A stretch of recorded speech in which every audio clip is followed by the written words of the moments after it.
네, 지금 시각은 7시 26분입니다. 춘천시가 시내버스에 완전 공영제를 도입하기로 결정했습니다. 춘천시가 직접 운영해서 시민들에 대한 질적 서비스를 높이겠다는 건데요. 하지만 앞으로 풀어야 할 숙제도 적지 않을 것으로 예상되고 있습니다. 오늘 이슈앤토크에서 이에 대해 짚어보도록 하겠습니다. 김국종 춘천시 대중교통과장, 오동철 춘천시민사회단체 네트워크의 운영위원장 두 분과 함께하겠습니다. 어서 오십시오. 네, 반갑습니다. 출연 고맙습니다. 네, 춘천시가 시민들의 편의를 높이고 또 운영난을 해결하기 위해서 완전 공영제를 도입하기로 했습니다. 전국에서 네 번째로 알고 있는데요. 자, 춘천시의 계획을 좀 먼저 듣고 오 위원장님께서 춘천시의 계획에 대해서 어떻게 생각하시는지 말씀 이어주시면 좋을 것 같습니다. 네, 과장님. 네, 반갑습니다. 네, 춘천시 대중교통과장 김국종입니다. 우리 시에서는 시민협의체 공영제 제안과 시민주권 공론화 분과위원회 공영제 권고안을 존중하고 이제는 대중교통이 민간 영역을 지나서 공공 영역에서 교통복지 차원으로 운영해야 된다고 하는 요구로 이동 교통 편의, 그다음에 탄소 중립, 환경운동 해결 등 대중교통 활성화를 통한 지속 가능한 도시를 위해 시내버스 공영제를 도입했습니다. 구체적으로 그 도입 계획을 살펴보면 우리 우선 먼저 공영제를 위한 추진단을 구성합니다. 그러고 공영제 도입 타당성 및 추진 방안 연구 용역을 실시하고 조례 제정 및 공영버스 운영 주체 설정 등 행정 절차를 이행 후 공영제를 도입하게 되겠습니다. 추진단은 언제 구성이 되는 것입니까? 계획상? 저희들이 그 추진단은 내년도 1월 중에 구성할 것으로 계획하고 있습니다. 알겠습니다.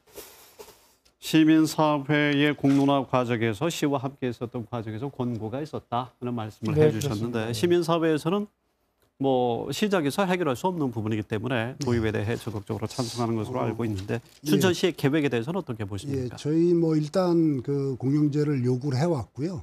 뾰족한 대안이 없다는 게 이제 우선 공영제 요구했던 첫 번째 문제였었고, 좀 전에 과장님 말씀하셨던 것처럼 어떤 이제 공영제 문제는 예산 문제뿐이 아니라 이제 도시 기능이라든가 도시의 기후 문제, 대기환경 문제 이런 거하고 다 연관이 돼 있기 때문에 그렇게 가는 게 맞겠다. 그리고 또 한 가지는 교통 편의를 제공하고 이제 일단 이 이동권 보장 이런 거에서 당연히 필요한 거죠. 근데 이제 한 가지 저희가 이제 요즘 논란이 되고 있는 거에 대해서 이제 우려가 하나 있는 게 사실 이게 정책은 없고 정책만 있는 지금 상황이거든요. 이런 거에 대해서 좀 시가 아쉬운 부분이 하나 있어요. 왜냐하면 이게 아까 과장도 말씀하셨지만 이제 공론화 TF라든가 몇 차례에 걸쳐서 시민단체들과 전문가들 또 이 대책위가 만들어서 이제 이 요구를 해왔던 그 부분이잖아요. 근데 이게 바로 발표가 안 되고 이제 시간이 좀 끌어지면서 오히려 좀 정쟁을 좀 유발하는 그 매개가 된 게 아닌가 이런 아쉬움이 있습니다. 차기 정부로 넘겨야 한다는 정치권의 의견에 대해서는 어떻게 보십니까? 그거는 저희가 동의하기 어려운 게요. 지금 아까 제가 말씀드렸던 것처럼 정쟁은 없고 이제 정책, 그러니까 정책은 없고 정쟁만 있다고 말씀드렸잖아요. 어떤 선거공학적으로다가 어떤 이 유리함을 가져가기 위한 어떤 하나의 수단이 아닌가 이렇게 보고 있습니다. 알겠습니다. 기대 효과를 좀 살펴보도록 하겠습니다. 운수회사에서는 계속 적자를 이야기했었고 한편에서 시민들께서는 불편하다고 계속 해소를 말씀을 해오셨는데 춘천시에 완전 이 공영제가 도입이 되면 이용자, 운수, 노동자 또 운영 주체에 어떤 효과를 가져오게 될 것으로 봐도 될까요? 좀 전에도 말씀드렸듯이 이제는 그 대중교통은 공적 서비스 성격이 강하다고 봅니다. 그렇기 때문에 그 버스 운영 제도에 대한 제도적 틀이 마련된다고 보고 있고 우리가 공영제 장점을 살펴보면 일단 물론 교통 서비스를 제공하겠죠. 그리고 공공성 확보를 할 수 있다는 것이고 그다음에 공공성이 확보되면 자원 배분을 효율성 있게 하고 소득 분배를 개선하는 효과도 있다고 봅니다. 구체적으로 보면은 버스 이용률이 증가되겠죠.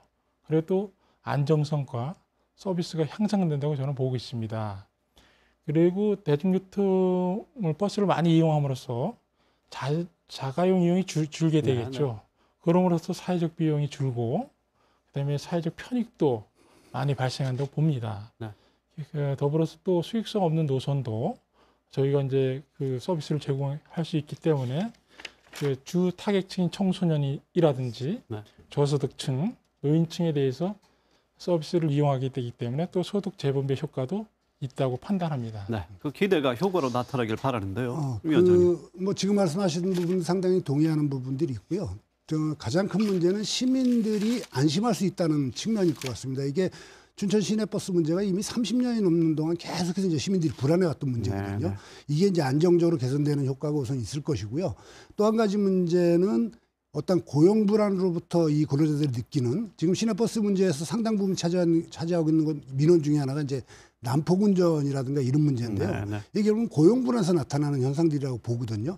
그러니까 이게 고용 불안들이 좀 해소될 거다. 또 한 가지는 우리가 이제 일자리 창출에 상당한 예산들을 쓰고 있는데 이게 일자리 창출만이 문제냐, 기존에 있는 일자리를 없애지 않는 것도 이게 굉장히 큰 문제라고 보거든요. 그러면 이 공영제를 통해서 이 구조적으로 이제 안정적인 일자리가 만들어지는 이런 문제들도 있을 거다. 효과가 큽니다. 예, 그리고 기후 환경 문제는 예. 뭐 더 이상 뭐 거론하지 않아도 그럼 구체적으로 앞으로 크겠죠. 어떻게 운영이 될까도 궁금한데요. 운영 주체는 어떻게 될까? 우선 시와 공사의 직원, 예. 공무원이 될 것으로 지금 예, 보이는데 그렇게 되겠죠. 또 예산은 어떻게 되는지 궁금합니다.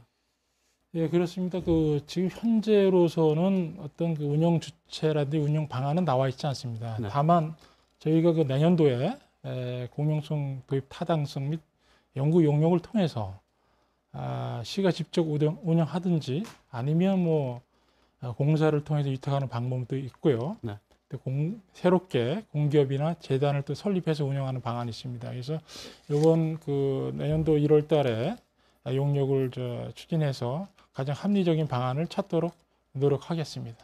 그 춘천시는 이미 이제 도시공사가 지금 있잖아요. 네네. 그래서 아마도 이게 이제 다른 별도의 공사, 교통공사를 만든다기에는 춘천시 이제 이 파이가 그렇게 크지 않기 때문에 아마도 도시공사 내에 뭐 TF를 만들든지 아니면 하나의 팀을 구성하든지 이렇게 해서 한다면은 예산도 좀 절감되는 측면이 있을 것 같다는 생각이 들거든요. 아마도 그래서 이런 부분의 어떤 운영을 위한 TF 구성이 또 되겠죠. 용역이 될 거고요. 그러면 저희가 생각하기에는 가장 시민들이 걱정하는 예산 부분을 좀 절감하기 위해서라도 어떤 별도의 공사를 설립하거나 이런 방식보다는 어떤 기존에 있는 도시공사의 어떤 팀을 좀 더 확충하는 이런 것들도 하나의 방법이지 않겠냐 이 생각을 합니다. 또 한 가지 시민들께서 궁금해하시는 것이요. 지금까지 비전문성, 운영 주체의 비전문성에 대해서 이야기가 많이 있었거든요. 이에 대해서는 어떻게 보시죠? 해결될 수 있을까요? 예, 아마도 이 부분은 계속해서 문제가 나올 텐데요. 이미 지금 한 3년이 넘는 기간 동안 이제 그 비전문가들이 운영한다는 그 이 시내버스 문제가 있었어요. 그러니까 공영제가 된다면 초기에 그런 문제들이 대두가 될 겁니다. 그렇지만 이게 이제 시가 주체가 됐을 때는 아웃소싱이나 이런 걸 통해서 전문가들을 영입하는 이것도 있을 거고요. 아마 그 부분은 오히려 지금보다 좀 더 자유롭지 않을까, 오히려 더 개선되지 않을까 이런 기대가 있습니다. 네, 알겠습니다. 그렇다면 끝으로 앞으로 해결해야 할 예상되는 과제를 오동철 위원장님께서는 먼저 말씀해 주시고 거기에 대한 답변과 함께 정리 말씀을 끝으로 해주시면 좋을 것 같습니다. 알겠습니다. 저는 첫 번째 문제는 이제 예산 문제를 지금 이야기를 많이 하고 있어서 여기에 대한 좀 사실을 좀 정확히 할 필요가 있다는 생각이 듭니다. 요즘 뭐 그 일부 야당을 중심으로 이제 그 뭐 이런 시위도 하고 뭐 시위도 하고 이러는 일들이 있는데요. 이 시민들을 좀 이렇게 좀 약간 불안하게 만드는 측면이 있다는 생각이 들어요. 그래서 이 예산이 과연 뭐 300억이 들어가니 뭐 얼마가 들어가니 이런 이야기인데 이건 전혀 맞지 않는 얘기다. 기존의 춘천시내버스가 1년에 한 210억 정도 이렇게 됐는데 이미 춘천시가 그분의 한 57% 정도 이걸 대고 있었거든요. 60%가 넘는 비용을 대고 있었기 때문에 일부 예산만 더 들어가는 거고 훨씬 안정적인 구조를 갖고 가는 거다. 그 제가 자료화면 하나 준비를 했었는데 아마 그 자료를 뜨면 좋겠습니다만 전체적인 예산 구조를 봤을 때 춘천시 부담이 뭐 300억이 들어가는 일이 얘기는 전혀 맞지 않는 얘기다. 추가 부담이 크지 않다는 말씀이시네요. 그렇죠. 물론 추가 부담이 있지만 추가 부담이 들어가는 거에 비해서 얻는 효과는 훨씬 더 크다. 이렇게 보는 게 맞을 것 같습니다. 알겠습니다. 예전 뭐 말씀하셨지만 실질적으로 그렇게 크게 기하급수적으로 늘어난다고 판단은 안 하고요. 다만 이 예산에 대한 변수들이 너무 많기 때문에 정확한 비용은 산출할 수 없지만 지난 우리 3월에 저희들이 용역을 한 게 있습니다. 네, 그 용역을 짧게 좀 살펴보면 네. 운영비는 지금 현재 그 민영제에서 운영하는 거에 1.28배가 증가된다는 네. 이제 결과가 나타났습니다. 또 그래서 저희들은 그 예산에 대해서 크게 많이 늘어난다고 생각하지는 않고요. 네. 다만 참고로 말씀드리면 또 지난 11월 23일 날 춘천 시내버스와 노조에서 네. 아까 말씀하셨던 난폭 운전이라든지 친절 그 부분에 네. 대해서 개선하겠다는 네. 결의를 또 한번 해갖고 기자회견을 네. 한 적도 있습니다. 따라서 앞으로도 우리가 공영제가 되면 네. 그 아무래도 저 서비스가 좀 개선되고 네. 더군다나 안전, 가장 중요한 게 안전이라고 보고 있습니다. 알겠습니다. 그래서 안전에 더 신경을 써서 네. 추진하도록 하겠습니다. 네. 뭐 시민들에게 돌아오는 무형의 이익은 뭐 훨씬 더 클 것이다 이렇게 예상이 되고 있네요. 알겠습니다. 김국정 과장님, 오동철 위원장님 오늘 대단히 고맙습니다. 네, 고맙습니다. 고맙습니다.